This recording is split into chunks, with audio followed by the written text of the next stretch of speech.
The Little Red Riding Hood, version by Miss Fairchild. Once upon a time there was a little girl named Little Red Riding Hood. Little Red Riding Hood brings treats that her mother makes to her grandma every Friday.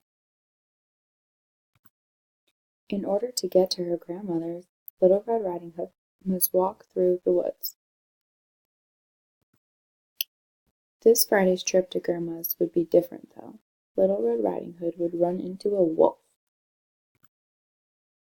As the wolf walked by, he could smell the treats Little Red Riding Hood's mother had made, and he stopped her to say, "My, oh my, what do we have here?"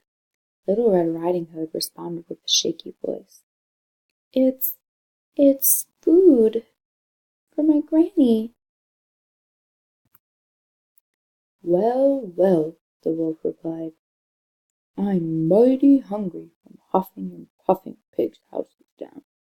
And he quickly snatched the basket and ran off, leaving Little Red Riding Hood upset and foodless.